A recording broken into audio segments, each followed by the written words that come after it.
दुनिया में अगर सबसे ज्यादा कहीं मंदिर है तो वो है भारत में।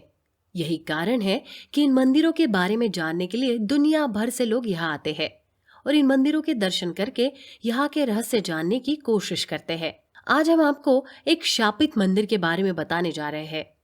आप सोच रहे होंगे कि भला भगवान के मंदिर कैसे शापित हो सकते हैं। कहा जाता है कि भगवान के मंदिर में भूत प्रेत नहीं आते, लेकिन आज हम आपको एक ऐसे मंदिर के बारे में बताने जा रहे हैं जिसे शापित कहा जाता है। जब इस श्रापित मंदिर का 450 साल बाद दरवाजा खोला गया तो क्या हुआ, यह हम आपको बाद में बताएंगे। उससे पहले ये जान लीजिए कि यह मंदिर श्रापित क्यों है। ये शिव मंदिर मध्य प्रदेश के टीकमगढ़ जिले पृथ्वीपुर में स्थित है।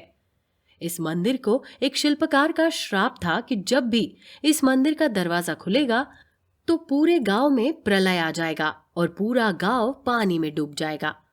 इस गांव में बहुत साल पहले एक मूर्तिकार चंदन रहता था, जो पत्थरों को तराश कर उन्हें मूर्ति का रूप देता। उसके काम की हर जगह तारीफ होती थी। उस समय के राजा लोग जमींदारों से खुश होकर उनको गांव आदि दान में दे देते थे। उस समय के राजा मान सिंह ने एक जमींदार पृथ्वी सिंह के कामों से खुश होकर उसको 5 गांव का राजा घोषित कर दिया था। उन्हीं गांवों में से एक गांव छतरपुर गांव भी था।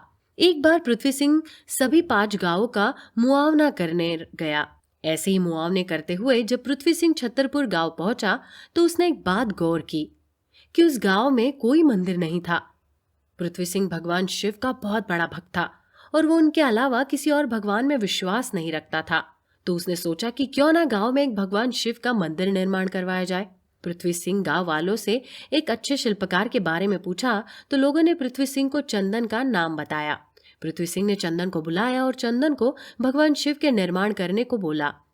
वही चंदन भगवान विष्णु का बहुत बड़ा भक्त था और वो भगवान विष्णु के अलावा किसी और भगवान को नहीं मानता था और ना ही किसी और भगवान की मंदिर या मूर्तियां बनाता। पृथ्वी सिंह को ये बात जब पता चली तो पृथ्वी सिंह को चंदन से ईर्ष्या हो गई थी और पृथ्वी सिंह ने चंदन से ही शिव मंदिर बनवाने की मन में ठान ली। लेकिन जब चंदन को पृथ्वी सिंह ने मंदिर बनाने को बोला था तो चंदन ने भगवान शिव के मंदिर बनवाने से इनकार कर दिया, जिसके बाद पृथ्वी सिंह ने गुस्से में आकर चंदन के जान से मार देने का आदेश दिया।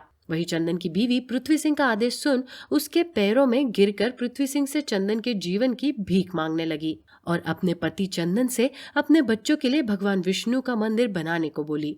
अपने बीवी और बच्चे को रोता देख चंदन भगवान शिव का मंदिर बनाने को मान गया। पृथ्वी सिंह बहुत खुश हुआ, जैसे उसने तीनों लोकों पर विजय प्राप्त कर ली हो। वही चंदन के मन में बहुत क्रोध भरा पड़ा था।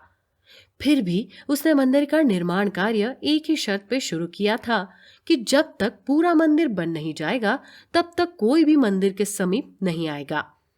पृथ्वी सिंह उसकी बात मान गया। चंदन मंदिर के निर्माण कार्य में जुट गया था।